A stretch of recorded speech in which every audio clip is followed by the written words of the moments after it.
Welcome everyone to an international webinar on hybrid threats, intelligence warfare and business intelligence. My name is Carlos Pedro Gonçalves. I'm an associate professor at Lusophone University of Humanities and Technologies, School of Economic Sciences and Organizations Department of Management on Civil Aviation and Airports. I'm also an integrated researcher at the Transdisciplinary Research Center of Innovation and Entrepreneurship Ecosystems, researching in complexity sciences, chaos theory, quantum technologies, artificial intelligence, strategic studies, intelligence and security, fintech, and financial risk modeling. In this webinar, we'll be focusing on the impact of hybrid threats, the new hybrid threat environment, and intelligence warfare on business intelligence, what this means for business intelligence, and the needs in terms of reflection on the field of business intelligence and evolution of the field in regards to dealing with hybrid security threats to companies' businesses.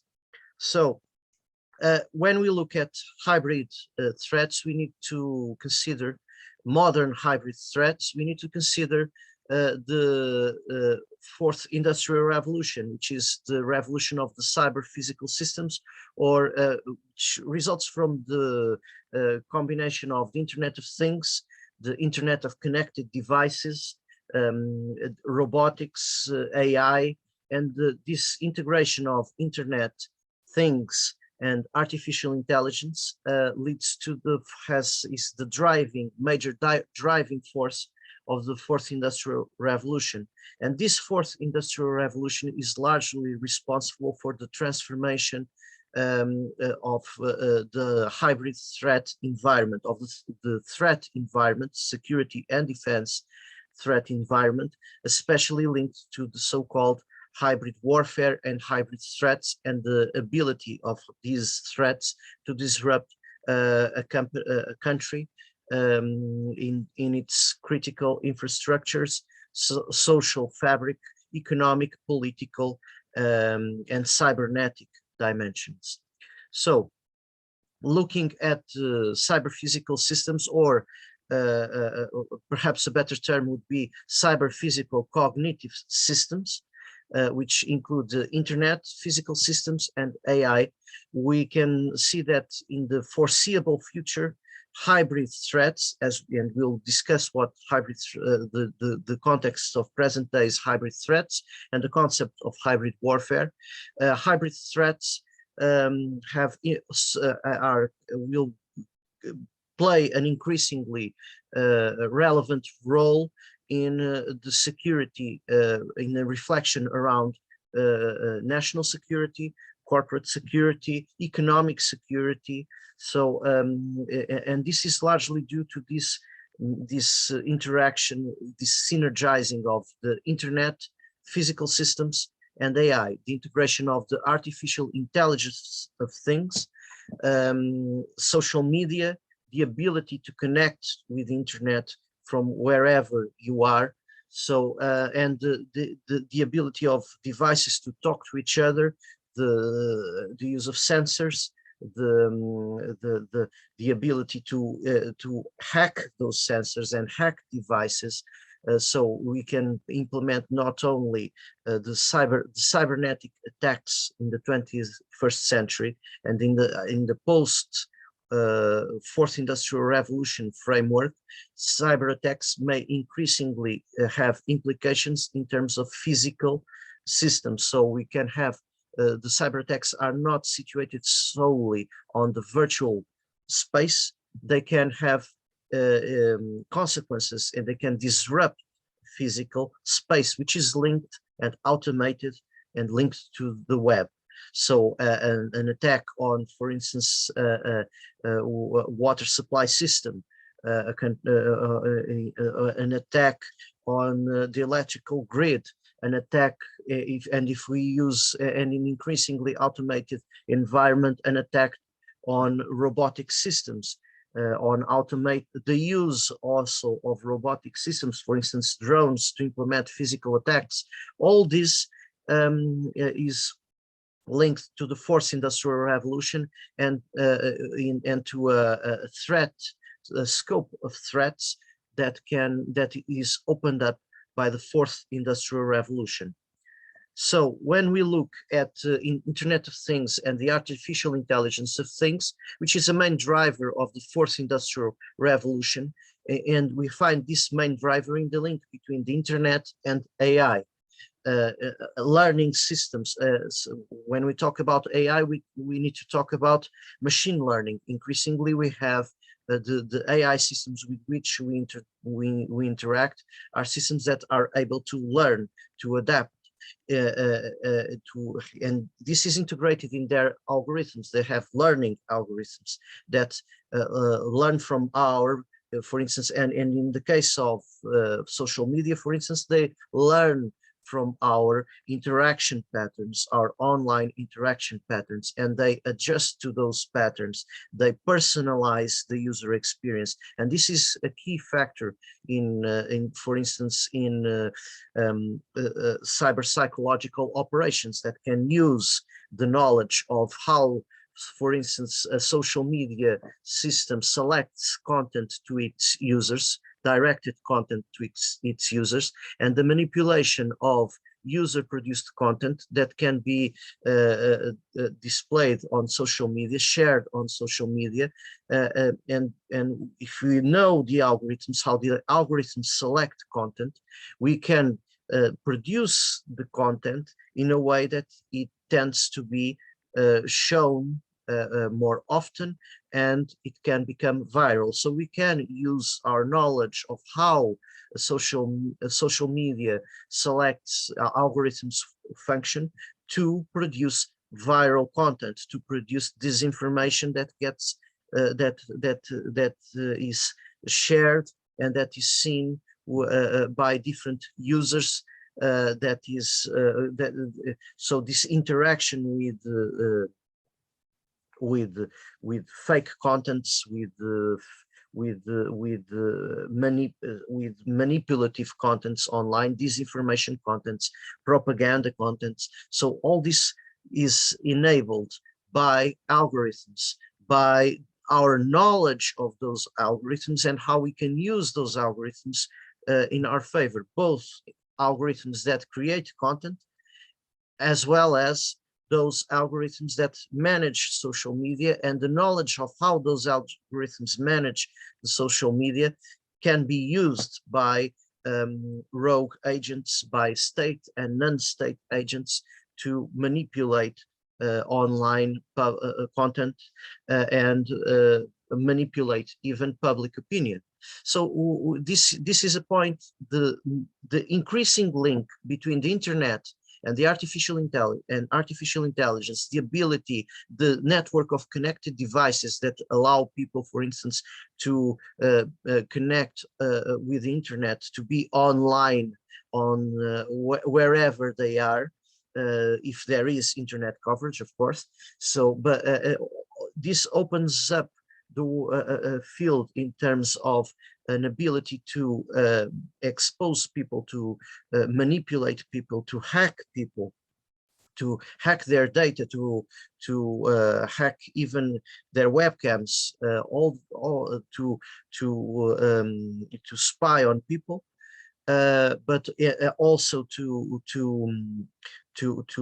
not only to gather their data and manipulate them through this data gathering, but also to disrupt systems that are connected to the internet, and that is the other dimension. So the network of connected devices with the automation of critical infrastructures opens up the way for cyber attacks to disrupt those critical infrastructures. So in order to work, the Internet of Things must have an integrated AI, the Internet of Things must have an integrated AI of things, and the ability to disrupt automated systems is one of the greatest threats that extends beyond the purely virtual realm. It interacts, it can, due to the ability to automate, the increasing automation of physical systems in the future, in the near future, And right now, but in the near future, this will be increasingly a more critical problem with a greater with greater concerns in terms of critical infrastructures that are linked to automated systems, and the ability to hack those automated automation algorithms, the ability to hack the AI of things may have profound, they may have a great disruptive potential for any state. So let's then, considering this environment, let's consider the concept of hybrid warfare. So when this concept is an old concept, actually, and we'll see that, but the thinking around hybrid warfare started mainly with a paradigm shift, or possible signalization of a paradigm shift in the 2010 Arab Spring. And this was a wake-up call, the Arab Spring. We have the Internet of Things as a mobilizer, and the need for a better foresight into state stability, instability factors. And the Arab Spring opened up that discussion within the intelligence community, and it led to the concept of the so-called Gerasimov doctrine. So Gerasimov looked at Arab Spring with concern, because it had implications for Russia as well, for the Russian Federation, and for the stability of the Russian Federation's regime. So the issue of a system, the possibility of the collapse of a society through a social mobilization, through non-military means, was one of the points that Gerasimov noticed regarding the Arab Spring. And in the foundation, there was a seminal article, which is "The Value of Science is in the Foresight," which was written by Gerasimov, originally published in 2013, which began the shift in Russian strategic doctrine towards hybrid warfare and hybrid defense as well. What Gerasimov said was that a perfectly thriving state can, in a matter of months and even days, be transformed into an arena of fierce armed conflict, become a victim of foreign intervention. So they look at the possibility of cyber psychological operations, in a sense that this was a reflection on the ability of cyber psychological operations to foster internal division and transform a country, leading to, for instance, the possibility of even a civil war or a destructuring of the country, sinking the country into a web of chaos, humanitarian catastrophe, and civil war. So this was the major concern of Gerasimov. And and even now with the Russian-Ukrainian war, there has been some reflection on how, on the possibility that Russia somehow shifted from what was a perception of Russia as a player, Russian Federation as a player, and Putin as mainly a hybrid warfare player, to a conventional warfare framework, very close even to 19th century invasions. So the main problem here regarding the Gerasimov doctrine is that Gerasimov was actually looking at United States as a hybrid warfare player. So what is called the Gerasimov doctrine was actually a reflection on the threats that they saw to Russian Federation's internal stability. and sovereignty, and the possibility of disrupting the Russian regime using cyberspace, using cyber psychological operations, for instance, using non-military measures to influence a country and lead it to a civil war. And in this case, breaking down Putin's and the Russian power structure that was built with Putin's and around Putin's leadership. So this is an issue, and the ability to this was because what Gerasimov perceived was a threat to the Russian Federation's internal stability. And Gerasimov identified a new strategic context, and what he said in the text in the article, "The value of science is in the foresight," it was that the very rules of war have changed, and the role of non-military means of achieving political and strategic goals has grown. And in many cases, they have exceeded, and this is a quote from Gerasimov, the power, a translated quote from, have exceeded the power of force of weapons in their effectiveness. So here we have an evaluation that was produced in 2013 on the role of non-military means to achieve political and strategic goals, so we can disrupt a target without engaging in military conflict, and the ability of this to exceed the power of force of weapons in their effectiveness. So the focus of applied methods of conflict, according to Gerasimov, has altered in the direction of the broad use of political, economic, informational, humanitarian, and other non-military measures.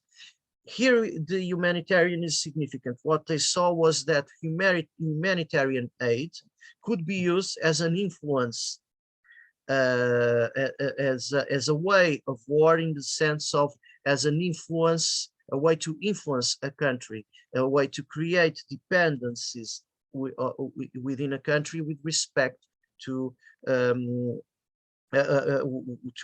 world power. So this is a perception of in this perception, in this synthesis that Gerasimov produced. He was mainly, and there are other Russian texts on the hybrid warfare as the new paradigm for warfare that identify in the US and in US humanitarian aid a way to gain geopolitical ground and a way to conduct a form of a new form of warfare, gaining territory, geopolitical and geoeconomic territory, geostrategic territories through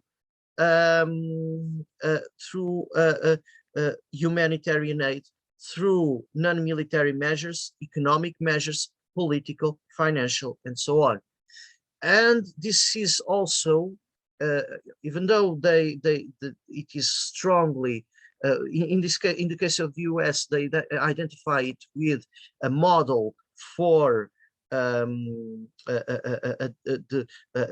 democratic template, as a democratic template that they see the US as imposing in the world, that democratic template, with them proposing an authoritarian template. The main issue here that can be identified is that it's not just the US that may be of concern, even though not explicitly stated, regarding Russian Federation's concerns as geostrategic concerns as a regional power within Europe. There's another player here, which is to a certain extent of concern to Russia, which is China. The Chinese expansion is strongly hybrid, and this Chinese military thinking has been is traditionally hybrid, and we'll see what this means, hybrid. But the Chinese expansion, geopolitical expansion, has been mainly based on the non-military pillar, and the U.S. has engaged militarily since 9/11 and before. It has always been a major military power, as has the old Soviet Union, as was the old Soviet Union, and Russia also. The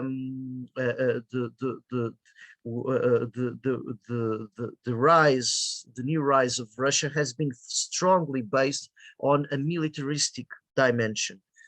But the strong player, a global player in the non-military pillar is China.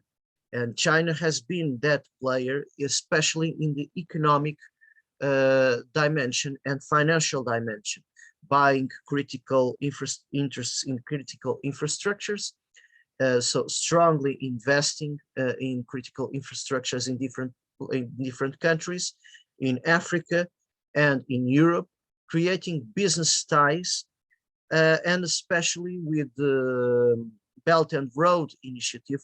This was a great initiative of China in terms of gaining political territory, geopolitical territory, geoeconomic territory, geofinancial territory, and geotechnological territory, linking it to Europe. And we have also the so-called Silk Road of the Arctic.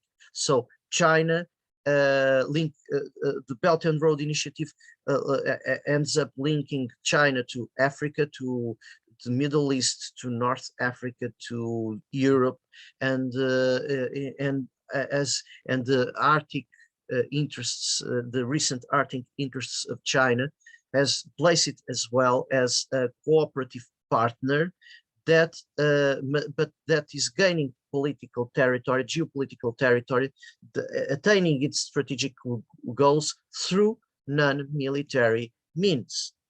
So this was a major concern, because Russia wanted, in terms of geostrategic foundational vision, the idea was from Lisbon to Vladivostok, that connection, the idea of Russia as a great European power, as the great European power, has been one of the aspirations of Putin. And the issue here regarding Gerasimov, the reflection of Gerasimov applies both to the US, but also strongly to China. And the expansion of China, while collaborating with Russia, the expansion of China is towards it being the major world power, including in its relation with Europe and with Eastern Europe, an area of Russian influence. So looking at all this, we see that the Gerasimov's reflection on the new rules of war, which led to a reflection on hybrid warfare, both by Western analysts and by Russian military thinkers. This reflection by Gerasimov is largely a reflection on the issue of the Russian sovereignty, territorial integrity, as well as geostrategic interests, and the possibility of that sovereignty, internal territorial and cultural integrity being possibly threatened by non-military ways of conducting warfare. So, and the new rules of conflict. And this reflection came after the Arab Spring. So the focus of applied methods of conflict according to Gerasimov, has altered the direction in the direction of the broad use of these political, economic, informational, humanitarian, and other non-military measures applied in coordination with the protest potential of the population. And here we have the cyber psychological influence, the PsyOps with the CY ops. So PsyOps, not the PsyOps, the PsyOps as psychological operations, but cyber psychological operations. And we'll look at this further on. So all this, we have here the issue of fostering internal protests in the population against a leadership. All this is supplemented by military means, and in the case of authoritarian regimes, this is a major concern, because what they saw in Arab Spring was the possibility of authoritarian regimes collapsing internally due to, with the help of cyber psychological operations, but also due to the mobilization potential via cyberspace. So social media is a strongly mobilizer.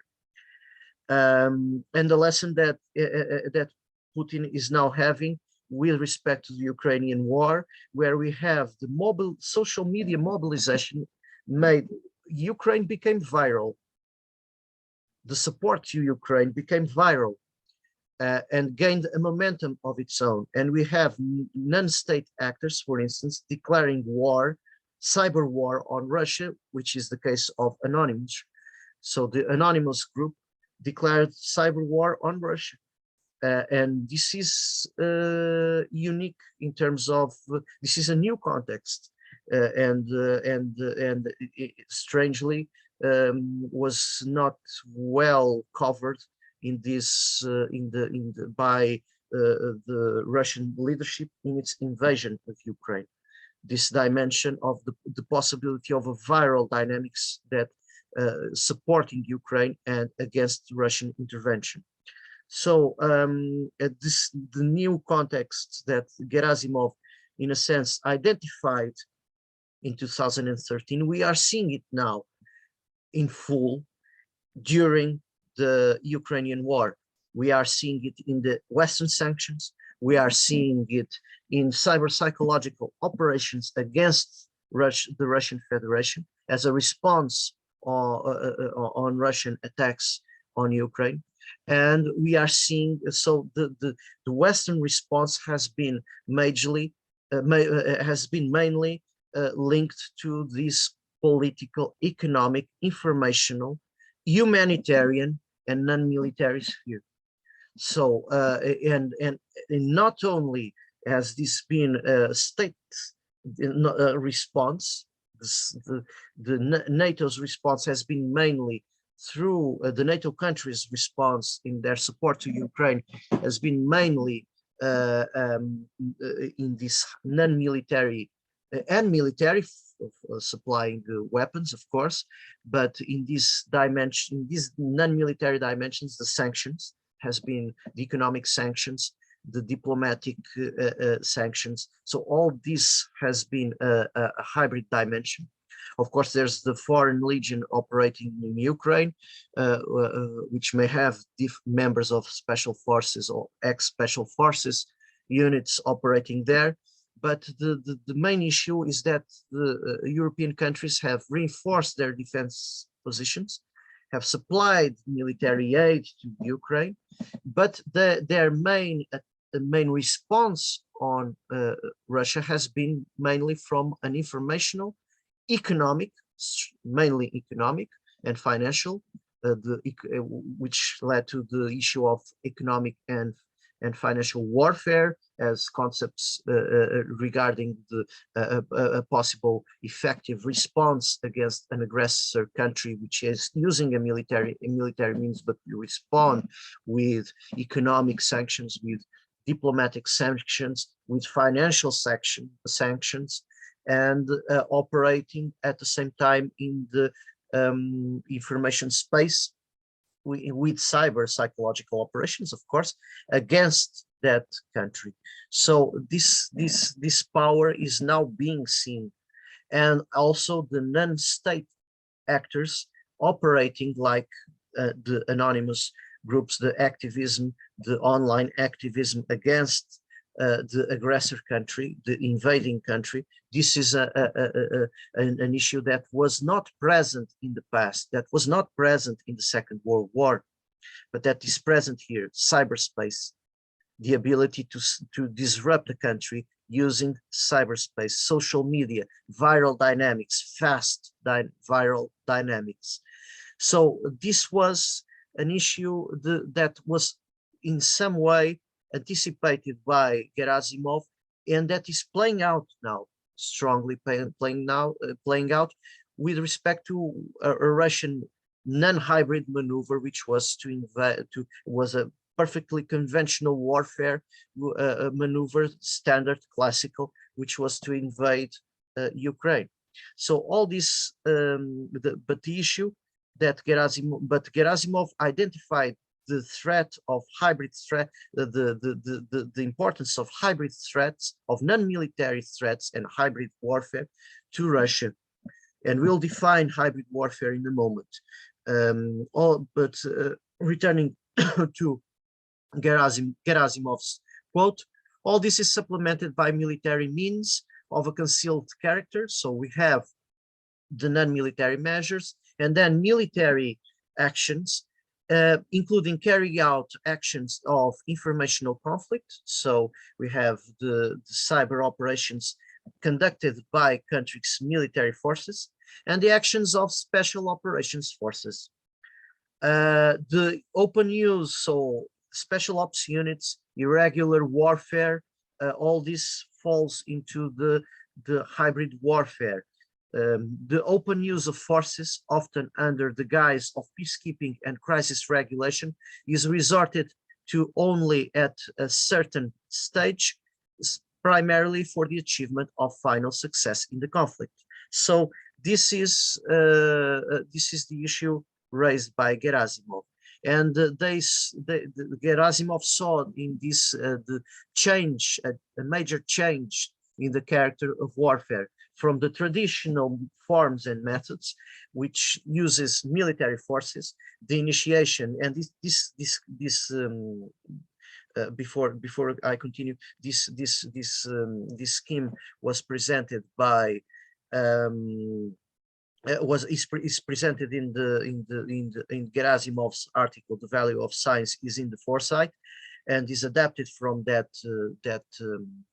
article. So we have here what the contrasts made by Gerasimov himself between the traditional forms and methods regarding the use of military forces, which involve the initiation of military operations after strategic deployment, the frontal clash of large groupings of line units, the basis of which consists of ground troops, the destruction of the enemy, the destruction of the economic potential and possession of his territories, the conduct of combat operations on the ground, in the air and the sea, the command and control of groupings of line units, forces within a framework of a stringly organized hierarchical structure of command and control agencies. So this is the employment of force that Russia is following, that Russian Federation is following now in Ukraine, in the Ukrainian war. On the other side, we have the new forms and methods, the use of political, diplomatic, economic, and other non-military measures, which the West is following now, in combination with the use of military forces. But the perception in the West was that Russia had transitioned to these new forms and methods, especially in regards to the use of diplomacy and military, even, or paramilitary diplomacy with the Wagner group, and the possibility of using military diplomacy as a way to gain influence, especially in Africa. This has been one of Russia's dynamics, but Russia, Putin initiated a strongly cyber psychological warfare dimension against the West, especially the US, supporting far-right groups. So the protest groups, either far right or far left, both, what interested was Putin was fostering a division in society and the placement of leadership influencing uh, uh, uh, uh, um, separatist movements and trying to influence through cyberspace maneuvers, through financing and so on. So mainly through psychological operations and intelligence warfare maneuvers to influence a country to lead to a new leadership in countries that would be favorable to Russian interests.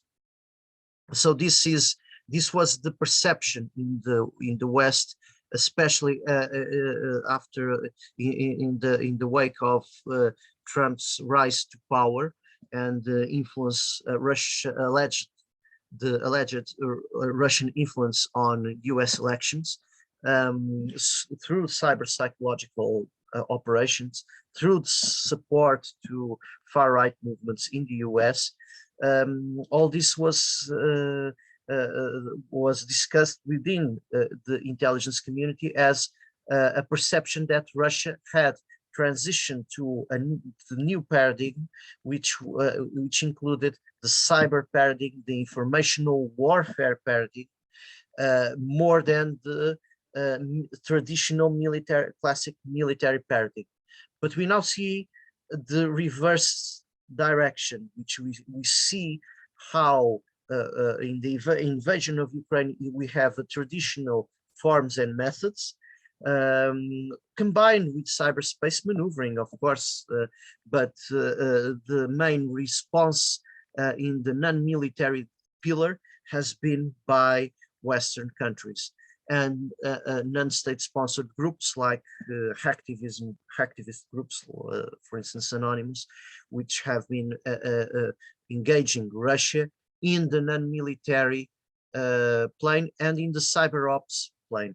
So in the informational dimension plane, in the cyber ops plane, in the economic warfare, in the diplomatic dimension. So and these are the new forms and methods that Gerasimov identified as threats to the Russian Federation. So the use of political, diplomatic, economic, and other military measures in combination with the use of military forces, initiations of military operations by groupings of line units forces in peacetime was one point, which brings to the forefront the issue of the placement of special ops units near the Russian border was a major concern that might cross the Russian border and support through irregular warfare separatist movements within Russian territory. The other problem was the highly maneuverable non-contact combat operations of interbranch groupings of line units, the reduction of the military economic potential of the state by the destruction of critically important facilities of his military and civilian infrastructures in a short time, the mass use of high precision weaponry, so new generation weapons, robotics, drones and so on. Again, in Ukraine, the drones have been playing out a great role in giving an advantage in giving a response ability to Ukrainian military using drones as a way to attack Russian forces. So again, we have here the new forms and methods mainly being used as a response even in asymmetric warfare with respect to Russia right now. So Gerasimov, in a certain sense, anticipated well how these threats might play out against Russia itself. And that was the major concern. the reduction of the use of the mass use of high precision weapons, large scale use of special operations forces, as well as robotic systems and weapons based on new physical principles, and the participation of a civil military component in combat operations. So irregular warfare, robotics, AI, again, playing out here a role. Simultaneous effects on line units and enemy facilities throughout the entire depth of its territories, warfare simultaneously in all physical environments and information space, the use of asymmetric and indirect operations, command and control forces and assets in a unified information space. So this is all, this issue has led throughout the years to several statements by Russian and production, intellectual production around warfare by Russian military thinkers regarding the role of hybrid warfare and the use of robotic systems, AI systems, as a way to gain advantage in warfare, also in conventional warfare. But this was one of the issues that led to also to a change in Russian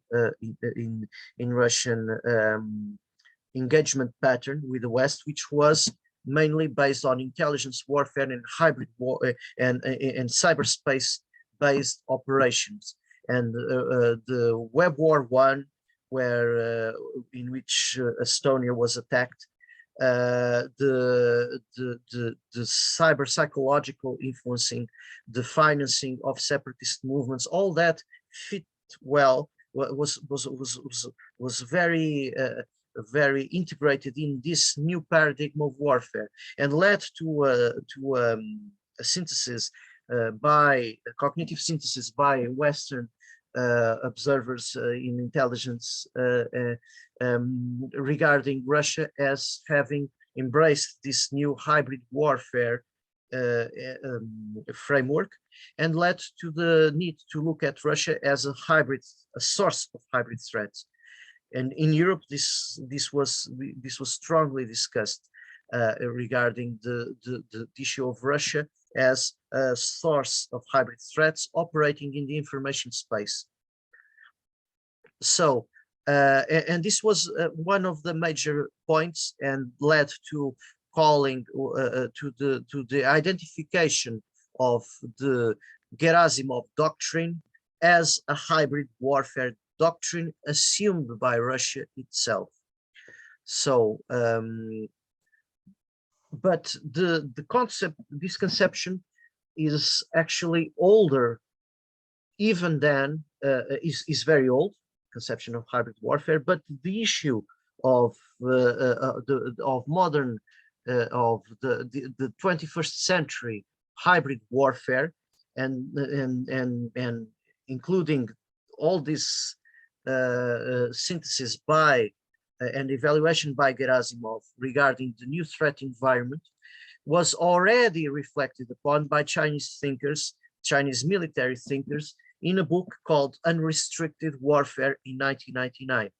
And in this book, it was stated that the springing up of large amounts, and this is before the 21st century, this is before the fourth industrial revolution.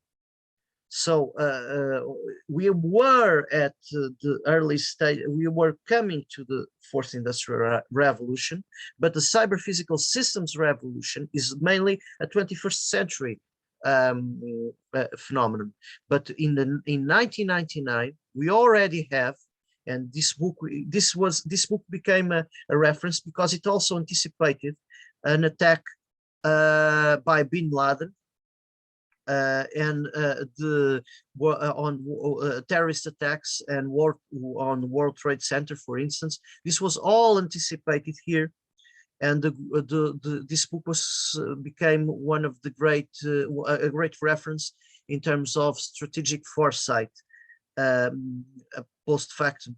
But the book also anticipated the new threat environment that Gerasimov talked about, and that led to the Arab Spring.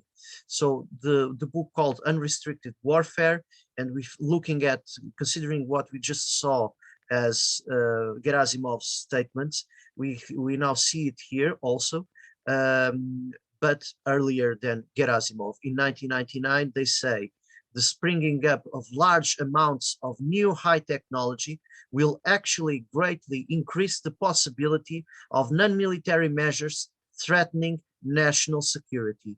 And the international community, which is at a loss of what to do upon being confronted with non-military threats, with such destruction no less than that of a war, at the least lacks necessary and effective limitations. This has objectively accelerated the occurrence of non-military wars. So the concept of non-military war is very important here. And this characterizes the new threat environment. And at the same time, it has also resulted, returning to the quote, it has also resulted in the old concepts and systems of national security being on the brink of collapse. Aside from the increasingly intense terrorist attacks, as well as the hacker wars, financial wars, and computer virus wars, which will dominate the future, there are also the present various types of new concept wars to which it is difficult to fix a name and are already sufficient to have the security view of resisting the enemy outside of one's national gate. So this is, and the quote goes on and the book goes on this matter. So we have here a systematized way, a systematization of what now are considered the major hybrid threats coming from the fourth industrial revolution, but that were these threats were anticipated, and this new warfare context was already anticipated in this work, which is called Unrestricted Warfare. So what is then hybrid warfare? We already saw this military, non-military, and this already gives one a view of what hybrid warfare more or less means, because we have here the use of military and non-military means. So hybrid warfare is largely characterized by this panel, this green panel, and by what was the Gerasimov synthesis and these Chinese authors' synthesis. But hybrid warfare, if we are to define it, can be defined as the employment of orthodox and unorthodox strategies and tactics to conduct warfare, using military and non-military means, and demanding of states an anticipation and response to actions implemented by both state and non-state actors that may threaten a country's defense and security. So this issue is already present in Sun Tzu's Art of War. So and this is a classic of Chinese military thinking, and Chinese military thinking is characteristically hybrid, in the sense that, and this is a Taoist, a major Taoist way of looking at the world. And in this sense, the conventional, which is a young, a very young, the use of force is a strongly young expression. So when we use military force openly, visibly, that is a strongly young expression. But we then have the yin expression also, which is that which remains invisible, that which supports the young also, but that is unorthodox. The unorthodox maneuvers include the use of spies, the use of subversion, psychological operations, and all this is present in Chinese classics like Sun Tzu's Arts of War, which is quoted below. It's from Sawyer's translation. I'll put it in the video's the description. But this is a quote from Sawyer's translation of Sun Tzu's Art of War, and it is said, in general, in battle, one engages with the orthodox and gains victory through the unorthodox. And this is a very Taoist way of looking at it. Thus, one excels at sending forth the unorthodox. One who excels at sending forth the unorthodox is as inexhaustible as heaven, as unlimited as the Yangtze and the Yellow Rivers. So this is here we have the conception of warfare as hybrid. Warfare is the Tao of deception. The Tao of warfare is deceptional. Warfare, the way of warfare is the Tao of deception, the way of deception. So when we look at warfare, and this is Sun Tzu's idea about warfare as the way of deception, is the use of unorthodox operations to disrupt an enemy and to achieve victory. And the main idea was also to achieve victory without having to engage in military conflict. And this is present in Sun Tzu's Art of War, is present in Tai Kung's six secret teachings. So and very detailed, which provides the Tai Kung's six secret teachings, provide a well-detailed framework, and it's a very detailed text into into psychological operations, into intelligence, what can be called intelligence warfare, into unorthodox maneuvers, into subversion, economic warfare as well, the use of diplomacy to undermine a target using non-military means, and gaining victory without engaging even in direct military conflict, how to assure victory, how to lead a country to a civil war, for instance. And this book this work, this classic, which is Tai Kung's Six Secret Teachings, is a fundamental work for anyone looking at hybrid warfare, because the principles remain the same. Sun Tzu's principles and the Tai Kung's principles remain valid today. They apply today. The means have changed, but the main principles, the main foundational basis of hybrid warfare remains the same, and was already well systematized and deeply thought about within Chinese military thinking. So Chinese military philosophy, if you will, has this strong Taoist basis, which is very unique in terms of, if you look at the different strategic studies traditions, Western, even Japanese, and if you look specifically at the Chinese is peculiar in its way of looking at warfare as inherently hybrid.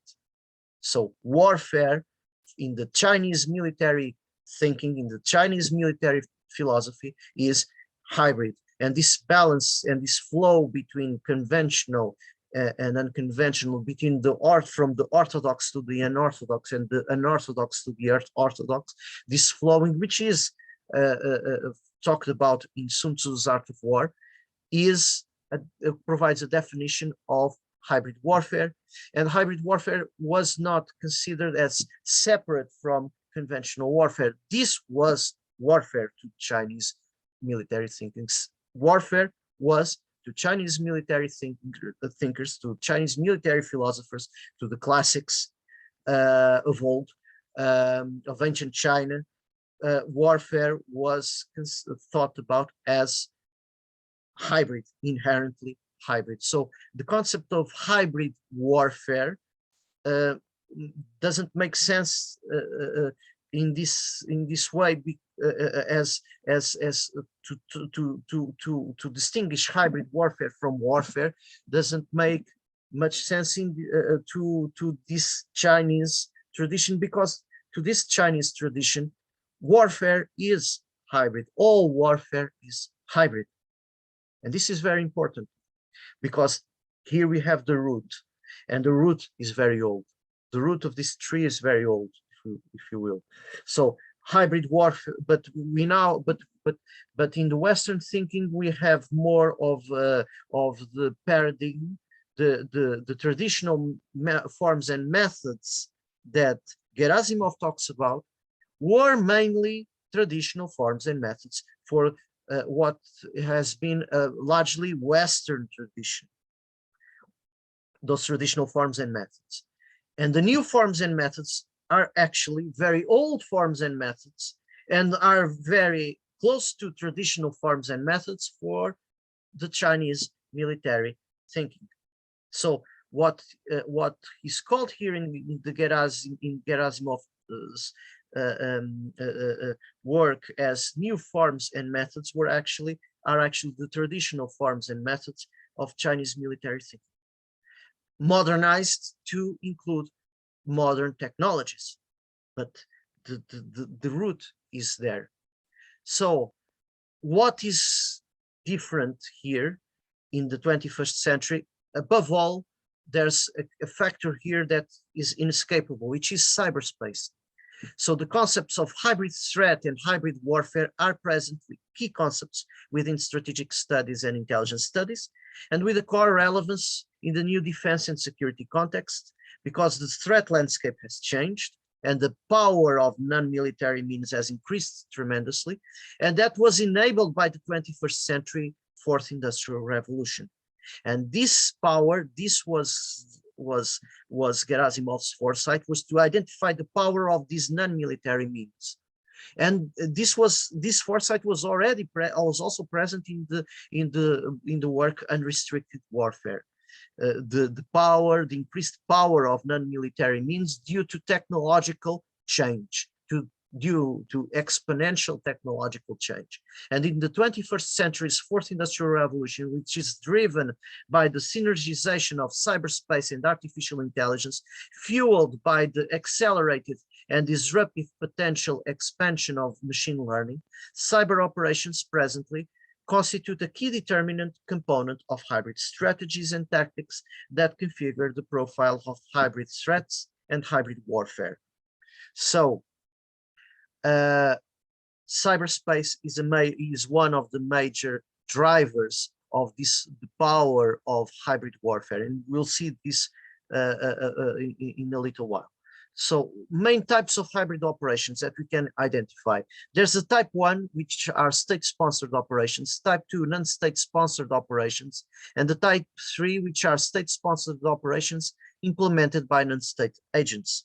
So the fourth industrial revolution has enhanced the disruptive ability of non-state agents, which leads to the rise of the threat level of type 2 and type 3 hybrid operations. And this was identified to a large extent by Russian military thinking. The rise of these type 2 and type 3 hybrid operations. Also following the Arab Spring, there was an article by Eli Margolis, which was called Following Trends and Triggers, Estimating State Instability, which was published in the Studies in Intelligence. He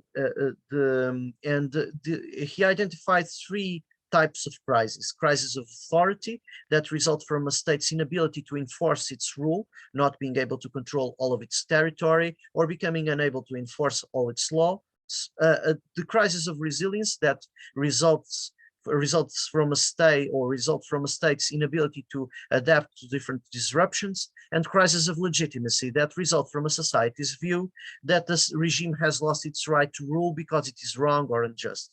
So this is taken from Margolis' work, Following Trends and Triggers, Estimating State Instability.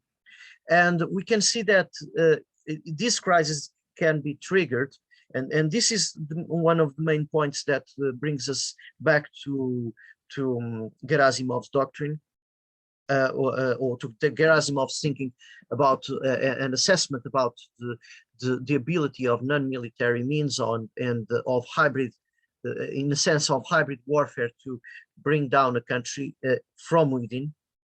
And this this crisis can be triggered by way of hybrid operations. So all types of these operations, these three types of operations, state-sponsored, non-state sponsored, and state-sponsored operations implemented by non-state agents, all of these can be used to trigger this crisis of authority, resilience, and legitimacy to bring down a country's leadership, a country's governance.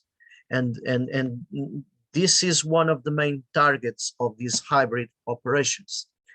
So, considering this classification and this systematized, this systematization of hybrid and concepts and conceptualization of hybrid warfare, let us look at cyberspace more specifically. So, one of the discussions that has been that has been recently, or a debate that has recently been launched within the intelligence community was about cyberspace being a domain of warfare or intelligence. And this was largely due to both Russia, especially Russia's operations, cyber psychological operations, cyberspace-based operations of Russia, and also non-state agents that were in a way supported by Russian or that synergized their operations with Russia's operations.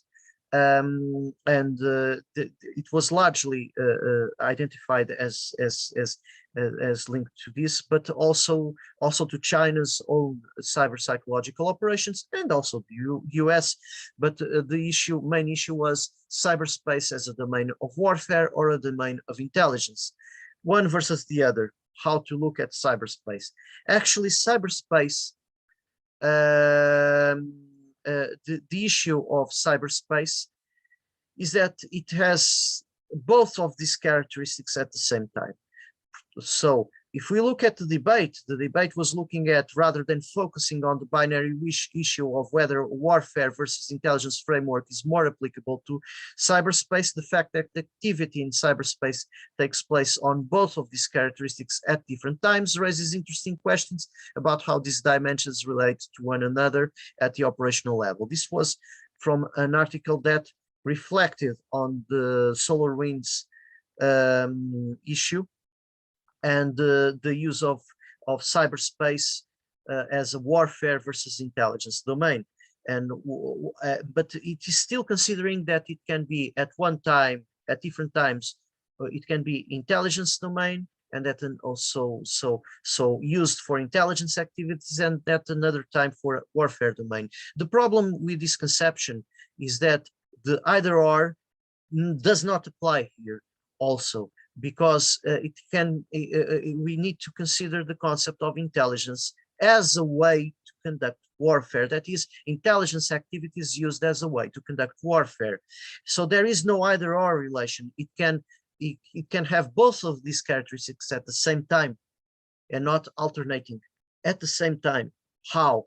We need to recover this concept of intelligence warfare as a cornerstone of hybrid operations linked to cyberspace, linked to cyber psychological operations, and to cyber operations that attack infrastructures, physical infrastructures even, and expanded under the more encompassing concept of cyber intelligence warfare in order to effectively address cyberspace and cybersecurity in this new hybrid warfare context. So this is the issue, and we have here the cyber intelligence warfare. So cyber intelligence warfare and operations involve the use of cyber and intelligence activities, cyber activities, intelligence activities in cyberspace, and intelligence activities outside cyberspace, but all these confluent activities developed as a way to conduct hybrid operations, including disinformation, strategic leaks, data theft, and subsequent strategic leaks of critical data, psychological operations, cyber psychological operations, so the two PSYOPs, strategic disruption, currently cyber attacks to disrupt information and communication technologies, and also to disrupt cyber physical systems or use these systems for attacking targets, for instance, using even drones to attack a robotic attack using UAVs on soft targets is a possible engagement pattern. A terrorist attack using UAVs that fly, a swarm of UAVs that fly into an urban center and with explosives and can be used to produce a massacre in an urban center. And we have no defense against this because they can be launched within the city, and they can be launched in rush hour and controlled, remote controlled, in a remote controlled way. We have a swarm of suicide bombers, of robotic suicide bombers, under quote suicide here, but we can have this, and we can have a major disruption of an urban center, for instance. So we have here these cyber physical threats, these cyber threats all playing out, and cyber intelligence warfare can be used and cyberspace can be used for intelligence and for intelligence warfare, using it for disinformation, for strategic leaks, for cyber psychological operations and strategic disruption. Looking at intelligence warfare, so let's look a little bit more at intelligence warfare. Its strategic, tactical, and operational framework is hybrid, and the backbone for unorthodox methods is intelligence warfare. It is not new. It's present in the Chinese classics. It's present in the 36 stratagems. It's present in the Taikung Six Secret Teachings. And it's present in the Japanese classics on intelligence. And this is a major gap. It's a major role, a major hole in present intelligence history literature, which usually talks about intelligence throughout the ages, but does not review in depth the Japanese classics. So the Japanese classics on intelligence, especially the 17th century main classic Bansen Shukai by Fujibayashi Yasutake, is highly operative today in its principles. And the main issue here is what are these Japanese classics on intelligence? What is this?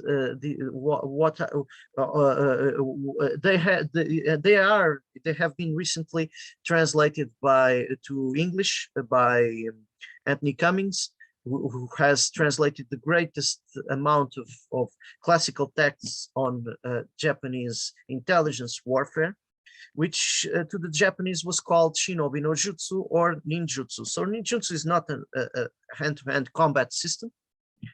It's a strategic school of unorthodox warfare and intelligence. So this is the core of ninjutsu. If you look at any of these on the classical texts, Japanese texts on ninjutsu or shinobi no jutsu, shinobi being the old pronunciation of the name shinobi no mono, or modernly we call them ninja, or shinobi. The traditional pronunciation was shinobi. So the shinobi no jutsu, modernly we call it ninjutsu. The traditional was shinobi no jutsu. So this was if you look at any of these texts containing the full knowledge of the schools, apart from, of course, some parts that would have to be transmitted orally, but the main secrets have been documented, and there is not one single combat hand-to-hand combat technique or sword fighting technique. This was considered, these were other arts. So jutsu, which means art or technique, the ninja or the shinobi, many of whom were samurai, were employed, learned kenjutsu, for instance, sword fighting. So kenjutsu was the sword fighting. Jujutsu or taijutsu, or that's hand-to-hand. Those are hand-to-hand combat techniques, or even include the use of small weapons.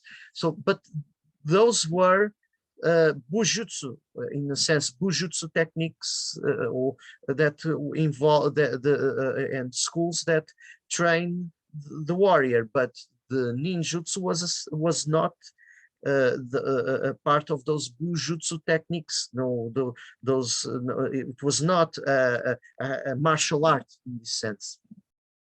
In terms of fighting, of hand-to-hand fighting, of use of weapons fighting, those had their own names. Kenjutsu for sword fighting, for instance.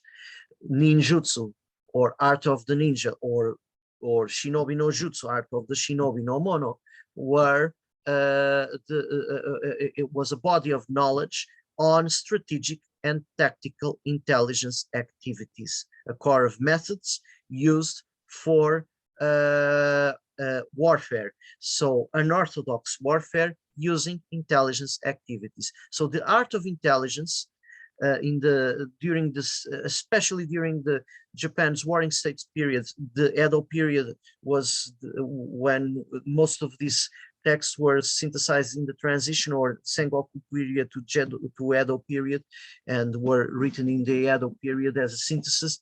But we have, during Japan's warring states period, a complex body of knowledge which evolved out of a core of methods, knowledge and skills linked to strategic and tactical intelligence activities, so that the conceptualization of the art of intelligence, shinobi no jutsu or ninjutsu, could be translated as the art of intelligence, or incorporated in it unorthodox warfare.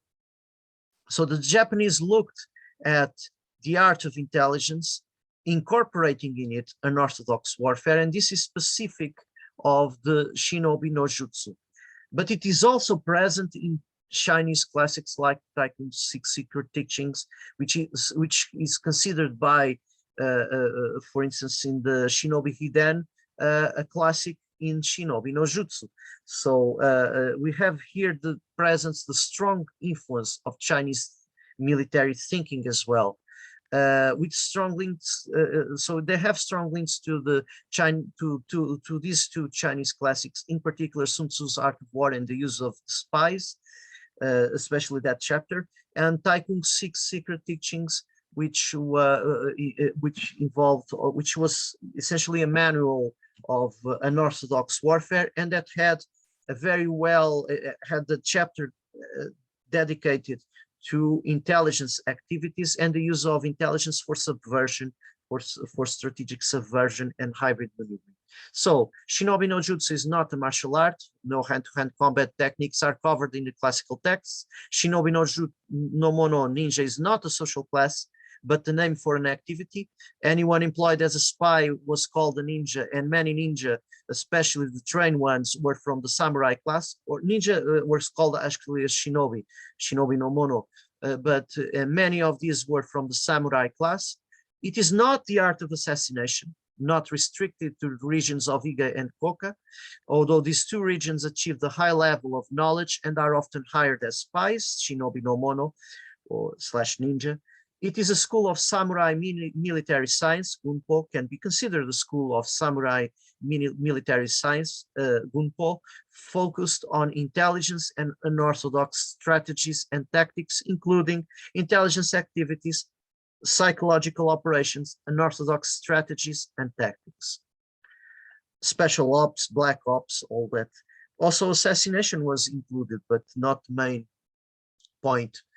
The use of Sun Tzu's 5 types of spies, so the local spies employing locals to gather information, internal spies employing people who hold government positions, double agents employing the enemy's agents, expendable spies employed to spread disinformation outside the state. In the Japanese case, they used this in conjunction with the highly trained undercover operatives, which due to their training were not considered expendable, but were rather highly valued assets, the high trained shinobi, that were used for what they are considered today the core of hybrid warfare: disinformation, psyops, fake content and rumored spreading, sowing discord and unconventional strategies and tactics besides the spying per se. So living spies who returned with their reports, and mainly the idea for the well-trained shinobi was even to hide or escape if possible, avoid confrontation, because the information that the shinobi no mono had gathered was critical and vital that he lived to report that information. So the issue was that he should be a living spy in that sense. But there are issues where you can be caught on purpose to spread disinformation, and this is covered in the bad sensu guide, that there are stratagems where if caught, what you should do to resist, where if caught you should be trained to withstand the torture and to sow discord and have incriminating letters or evidence put in place in order to, if caught, you could say that you'd betray your master, not actually betraying your master, but you could say that you would betray him and give as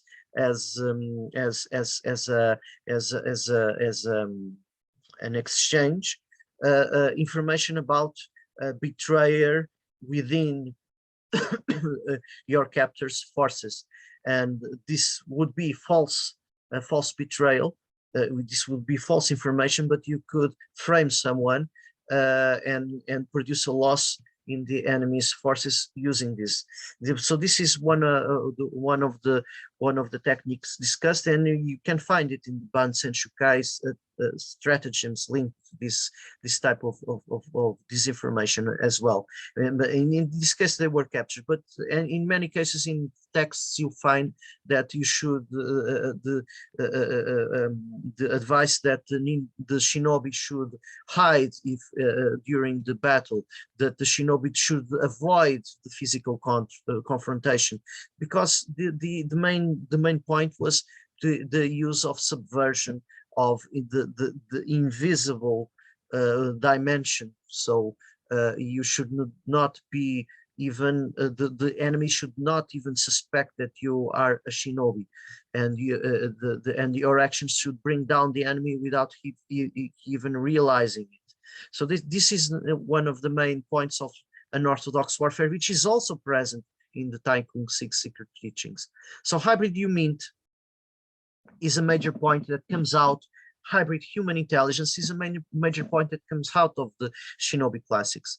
And we have the Shinobi no Mono, a human operative that is also a hybrid warfare specialist, expert in military strategy and tactics. So this was Shinobi no Jutsu, a school of military strategy and tactics, scouting, infiltration and tactical disruption, unorthodox warfare, including deep knowledge of subversive maneuvers and psychological operations, deep knowledge of counterintelligence, and in the case of military strategy and tactics, linked mainly to unorthodox strategies and the use of especially the use of stratagems to bring down the enemy. And this is also present in Chinese thinking. The difference is that the Japanese samurai ethos in a way separated from, we had the conventional warfare samurai, which operated openly in the battlefield, but we also had some of not only from the samurai class, but we had many Shinobi no Mono, which were from the samurai class, but did not engage in this type of activities, or they could also engage in conventional warfare, but they were mainly used in the unorthodox warfare dimension. But in this Japanese level, we had in this Japanese thinking, we had the two schools. We had the traditional, conventional, orthodox line of thinking, and the unorthodox school on the other hand. In the Chinese orthodox and unorthodox always go hand in hand. So in the Chinese, it's typically hybrid.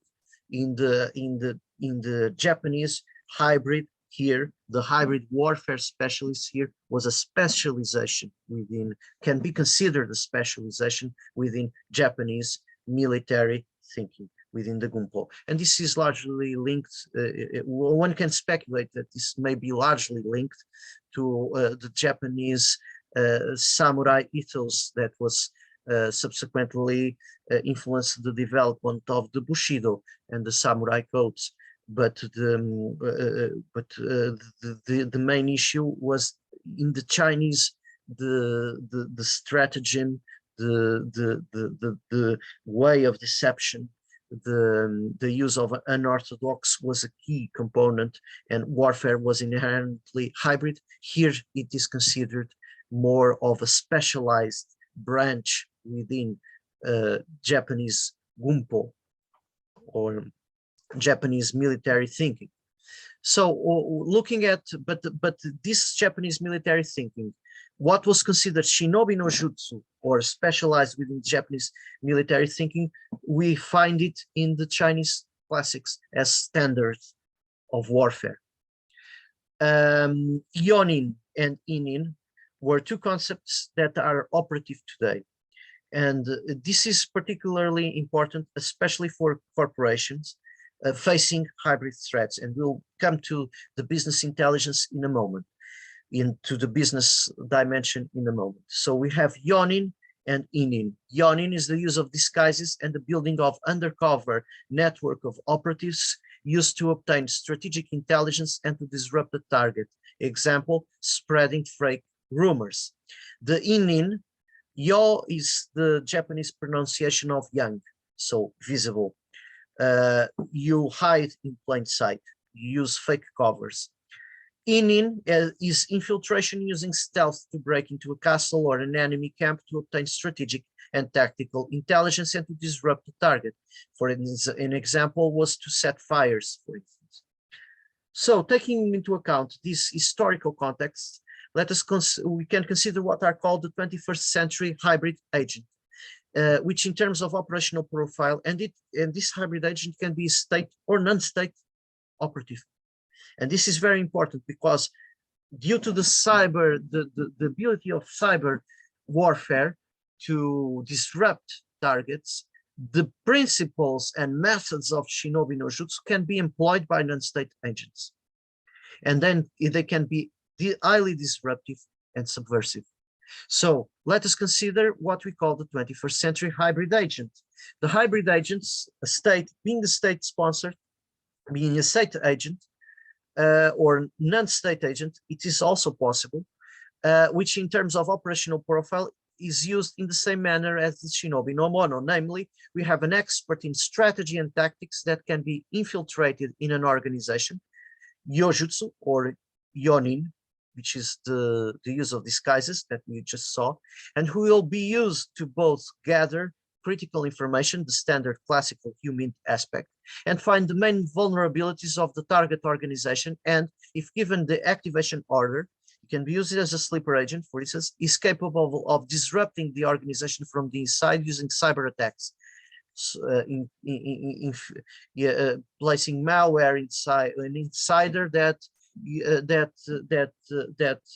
installs malware within an organization's systems. If given the activation order, such an insider is capable of disrupting the organization using cyber attacks, compromising key employees, releasing compromising data, and or launching a fake content campaign against the organization. And this can bring down a corporation, for instance. This can highly disrupt a corporation, especially if it is strongly based on R&D. If it has dirt to hide, if it does not comply with corporate responsibility and ethical practices, this can be exposed. So from a corporate standpoint, corporate security standpoint, this is of high concern. because a corporation can be disrupted from from the inside.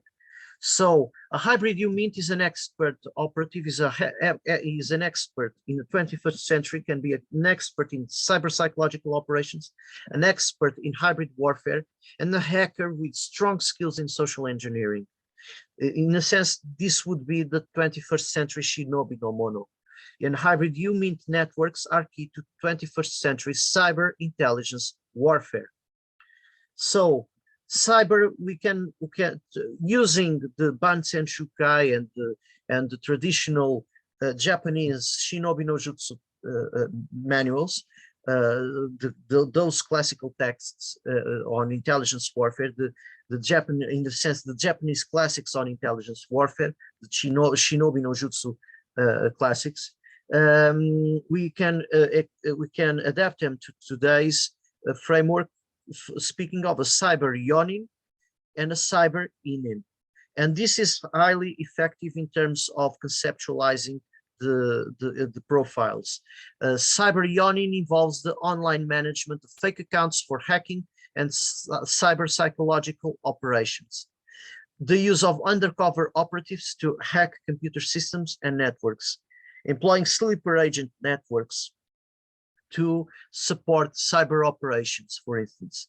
The cyber inin involves breaking into computer systems and networks without being discovered. So, and this can be done remotely. So this is the difference with the traditional inin. The traditional inin involves, which is still used, for instance, by black ops units that have to break into a compound, for instance. But the cyber inin is, which was employed by the Shinobi no Mono for theft, for to gather information, to set fires, to the inin, the traditional inin, to so to break into a place, break into a castle, to steal, set fires to the enemy, to a castle, or to the or to an enemy's camp, to assassinate also. So all this was involved in to break into a place without being found. And this is still valid today.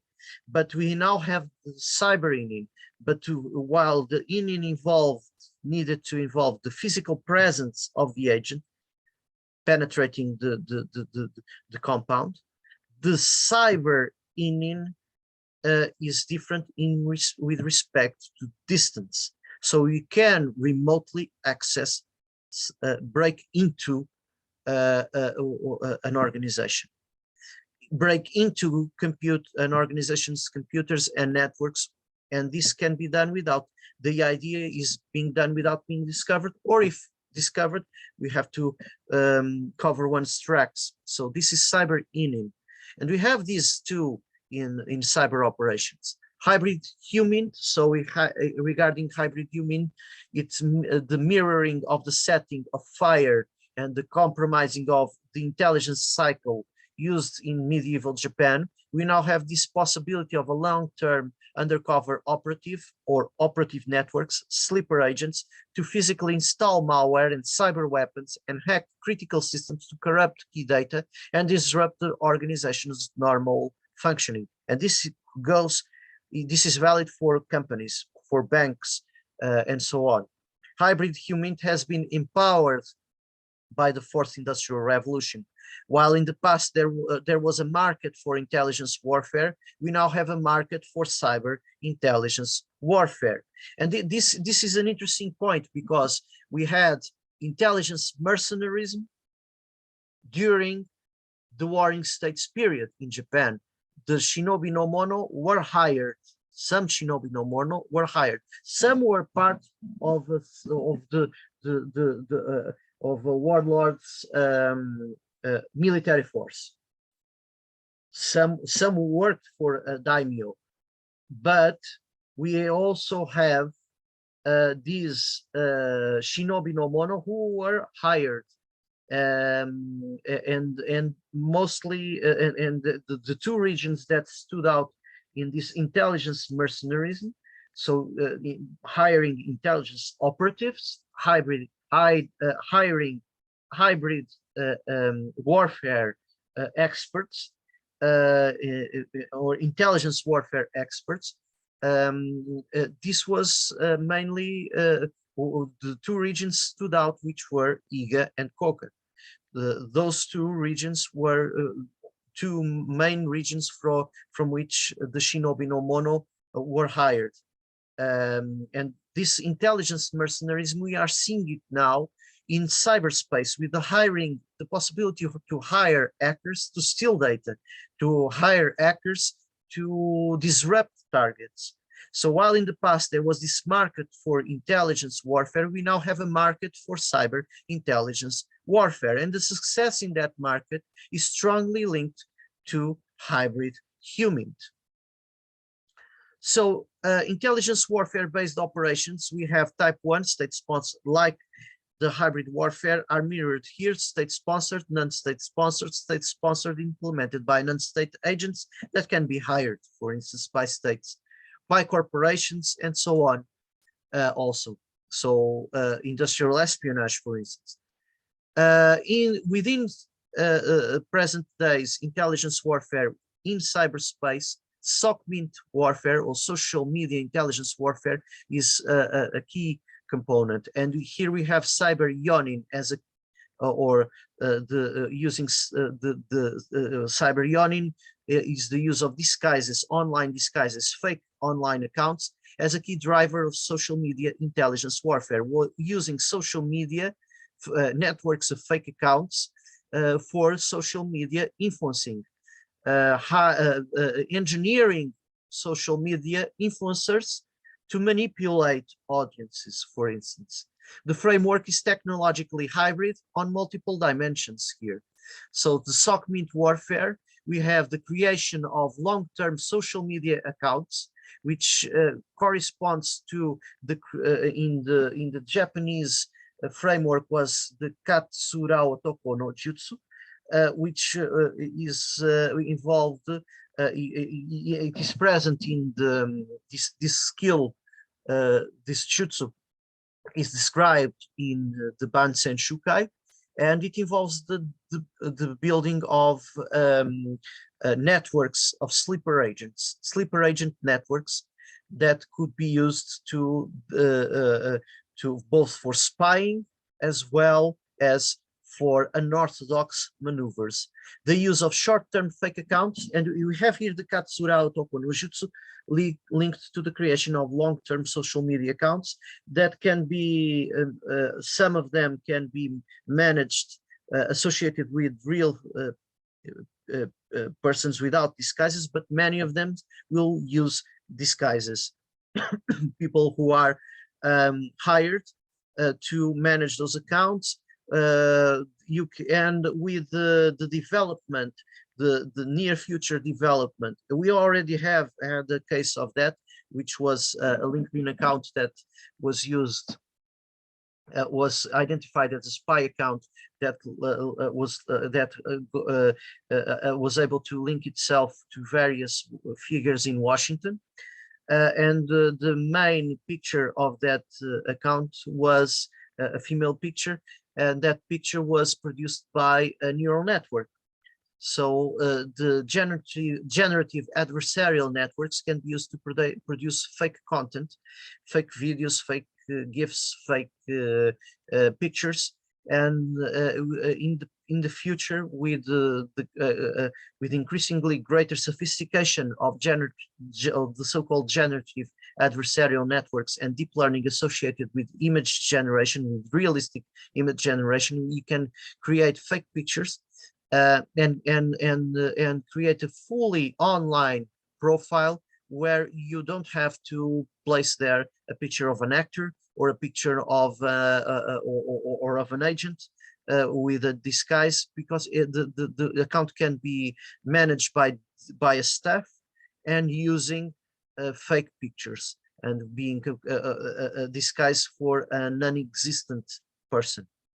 So this is enabled by 21st century technologies, and gives another level to a cyber Katsura Otoko no Jutsu, or the creation of fake accounts, fake social media accounts that can infiltrate in a social media space. The use of short-term, even content space, the use of short-term fake accounts, tactical accounts for social media dispersal of tailored PsyOps contacts, the enhancement of operations using bots for social media dispersal of tailored PsyOps contents, and the manipulation of social media algorithms designing message content for greater dispersal. All this involves SOC-mint warfare, and it can produce viral campaigns against countries. Hacking social media, cyber-yawning, involves the enhanced content design. An example, step 1, create a network of fake accounts linked to legitimate accounts. Step 2, learn how the social media algorithms select content to be shown in feeds. Step 3, exploit these algorithms for specific content to become trending and possibly viral. So design, knowing how the algorithms select content, you can design content tailored for those algorithms in order to be selected and become trending and possibly viral. Example of a Twitter exploit. You can tweet on trending topics using hashtags, using emotional discourse, incorporating hashtags smartly into text, incorporating possible images, emoticons, videos, or GIFs. All this makes the tweet increases the visibility of the tweet. Replying to an account, for instance, using the replies, or retweeting with a comment from an account that has high visibility, a hub account, for instance, a traditional media account, or so on. The use of message design for emotional response on the part of the audience, which makes it easier to be shared. The use of hashtags that are retweeted by bots as well. And if you use those hashtags, your tweet can be easily retweeted. The use of network of fake accounts and bots to disperse contact, use troll bots to enhance impact. So this is a Twitter exploit, and it can be used by state-sponsored and non-state-sponsored groups. Defenses against social media fake content operations, and they can target anything from a corporation to banking. Anything can be targeted by using social media. Smear campaign against the corporation, for instance, hacktivism, and so on. All this can be used. Defenses against social media fake content operations, and this can use real content. A Twitter exploit can use real content, and leaking of factual data can be used, or to expose a scandal, and then you can produce other fake content to amplify that scandal. So this is, and you can, after a while, you can't distinguish between the true content and the fake content, but because there was true content at root, you tend to believe in the fake content as well, which can amplify the impact of the true content leak. So leaking of critical data can be used in this way. Defenses against social media fake content operations include the automation of fake content identification using machine learning tools, crowdsourcing of fake content identification using volunteers. This is a way, these are possible solutions using 21st century approaches, crowdsourcing and so on. What about AI hackers? This is another example of cyber-inning and is linked to hacking automation. The disruptive point here is the employment of quantum AI solutions, for instance, to enhance AI hacking tools. In the near future, we may have this dimension of quantum computers used to enhance AI solutions and produce highly effective cyber weapons. One of the issues regarding AI hackers is the ability of AIs to hack our behavior. So social media algorithms hack in a way can modify our behavior, and here the hacking is the hacking of human beings' behavioral patterns using AIs. So, and if social media can do that, in a way it fosters echo chambers. We can exploit that, engineering echo chambers. So using those using the online cyber yawning as a way, and cyber psychological operations to to exploit echo chambers and to use AIs to hack populations, that is, to influence populations' behaviors. The AIs are increasing. The other dimension is AIs becoming hackers. Hacker automation is the other issues. The other issue. So how can AIs be used to hack us? Smart hacking tools used to find vulnerabilities in systems, to break into systems as advanced cyber weapons and to hide the hack. AI and robotics algorithms used and exploited to influence human behavior, that is, as a PsyOps tool / weapon. It is possible also to take advantage of the knowledge of algorithms incorporated into social media to get some content to be selected in PsyOps, which we already saw. So let's look now at the corporate side of things. We already looked at the dimension of hybrid warfare and the hybrid threat landscape. We now need to look at the corporate side of things. Corporations can be target of all three types of hybrid operations: state-sponsored, non-state sponsored, and non-state affiliated individuals sponsored by states. So we have here the three types: state-sponsored operations implemented by non-state agents. So corporations can be target of all these three types of operations, and corporate cybersecurity is now not only just about protecting data and avoiding disruption of cyber systems. 21st century cyber psychological operations include the possibility of targeting a corporation for an online campaign using social media to target a specific corporation. Automation leads to the possibility of value chain disruption so that the corporation's vulnerabilities are not restricted to its internal cybersecurity practices, but also to its suppliers and/or clients' vulnerabilities.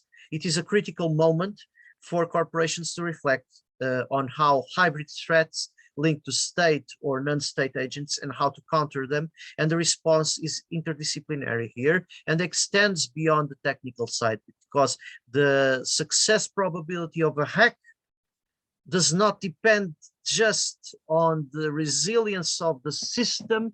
It depends also on the possibility of having an insider there that can effectively highly increase or become or lead to a 100% probability of a hack to be successful. So what is the hacking success probability? The answer to this question goes beyond the technical side. The game between cyber yawning and cyber inning is key here. An organization's stakeholders' cybersecurity practices, especially those linked to value chain, are critical here. And the existence of zero-day vulnerabilities or other vulnerabilities, including the manipulation of human behavior to get malware installed in an organization, are key here. So the hacking team's abilities to develop R&D for cyber weapons that can be tailor-made to disrupt the organization systems. In the classical case, the Stuxnet attacks on Iran's nuclear power plants are a good example here. The ever-present possibility of someone failing to follow the best practices of cybersecurity, the Red October operation, is a good example here. And the profile of people working for the organization, which can offer to a hacker group, state-sponsored or not, the following strategic openings: the possibility of infiltrating one or more operatives in the organization, which is cyber yawning, the possibility of blackmailing an employee, the possibility of bribing using ideology or even honey traps to make the employee betray their own, the employee betraying his or her own organization. So we can manipulate employees to insert malware into a system or use an infiltrated operative to do that. The insider threat can be exploited by any hacker. A disgruntled disgruntled employee or a hacker group can compromise an organization's systems.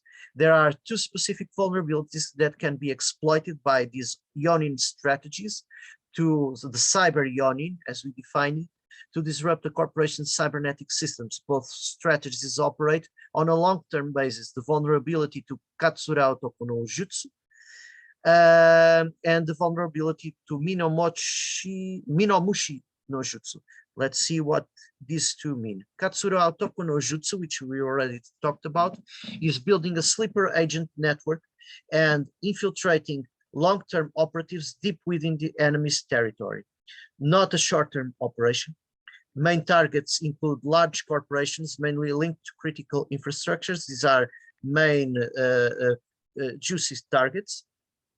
Possible objectives of these operations for industrial espionage, long-term industrial espionage, to build a massive PSYOPs maneuver to disrupt a corporation by exposing critical data, large online data dumps, to compromise key targets within that corporation, or for a massive critical systems disruption, which when used jointly can bring down a corporation.